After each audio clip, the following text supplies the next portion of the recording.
Hello everyone. Now today's discussion is going to be about the noise being made about the SEBI circular which was issued on September 11, 2020. Now to understand the implication of this circular, we need to actually first go back to the circular which was issued in October 2017 relating to multi-cap fund. Now this whole issue is regarding multi-cap fund. So let's get one thing very clear. Now, what is a multi-cap fund? A multi-cap fund is a fund that invests in equity and equity related instruments of large cap, mid cap and small cap companies.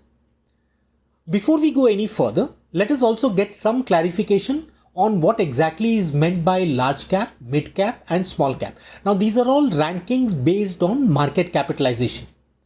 A large cap company can be defined as a company whose ranking falls between 1 to 100 in terms of market capitalization. Any company which is ranked from 101 to 250 in terms of market capitalization would be classified as a mid cap, and companies that are ranked above 250 in terms of market capitalization would come under the category of a small cap. Now first let us discuss the October 2017 circular. Now this circular stated that a multi-cap fund should invest a minimum of 65% of its fund in stocks of large cap, mid cap and small cap companies, and the rest 35% was discretionary. But there were no separate benchmark or percentages specified within this 65%.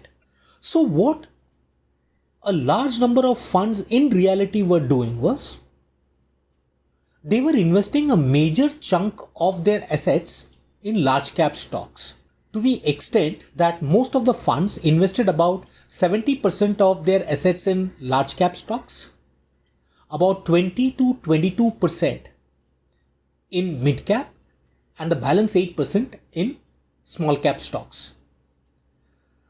Now this obviously was a problem, because when the investor was investing in a multi-cap fund, he was investing thinking that his money is going to be invested in a diversified portfolio which will comprise of almost equal weightage of large cap, mid cap and small cap.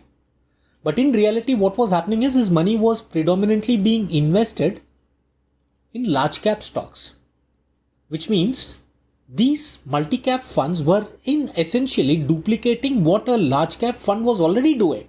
So to curb this practice, SEBI came out with this circular on September 11, 2020, saying that a multi-cap fund will now have to mandatorily invest 25% of its assets in large cap, 25% in mid cap and 25% in small cap, and the balance 25% obviously would be discretionary. Now this poses certain problem, because the mutual funds now have only two choices before them.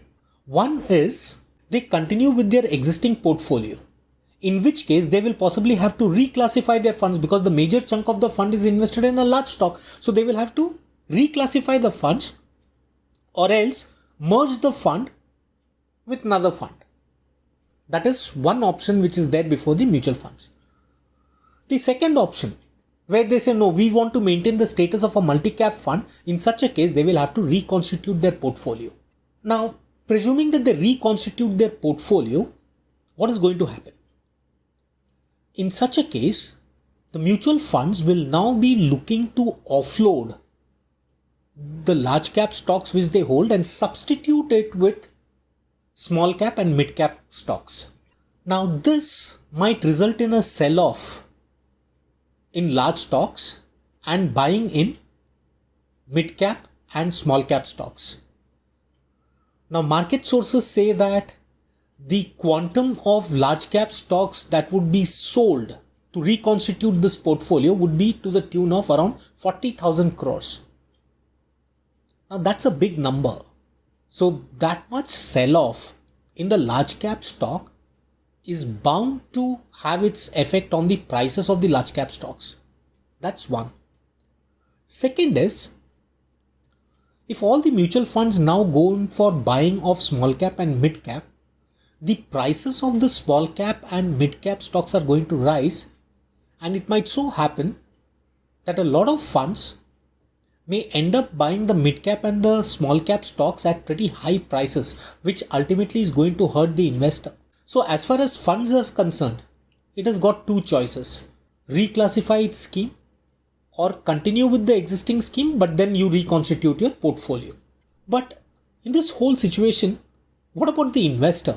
Well, what the investor should do would depend on what the mutual fund does. See, if the mutual fund decides to reclassify itself as a large cap fund, then the investor has to decide whether he wants to continue with the scheme or exit, because it might so happen that he's already got adequate exposure in large cap stocks and he may not want to continue with this fund which is being now reclassified as a large cap fund. So in that case, the investor is bound to exit. The other is, if the fund decides to reconstitute the portfolio, then the investor will have to keep a close eye on the portfolio that is being reconstituted, in terms of he will have to keep a close watch on what are the stocks that the mutual fund is buying. It might so happen that the stock that the fund is buying may not be in sync with the investor's objective, in which case again the investor will look to exit. Now obviously SEBI has given some time, that is, they have said that the mutual funds should reconstitute their portfolio within a period of 1 month from the list of the mid cap and the small cap stocks being published by AMFI, that is 31st January 2021. So there is still some time for the funds to reconstitute their portfolio, but whatever be it, there is going to be some kind of turbulence in the market because of this.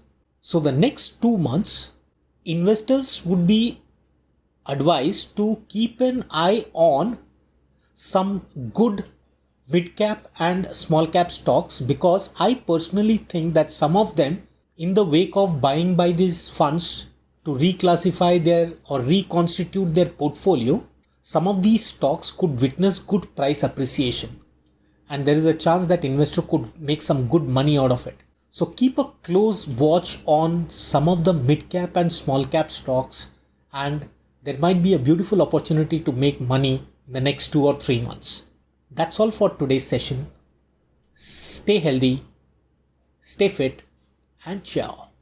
If you have any queries, or if you would want me to create any content for any particular concept in finance, please do mention it in the comment section and I'll try my best to do it as soon as possible.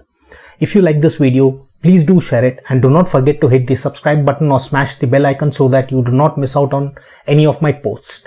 Ciao and take care.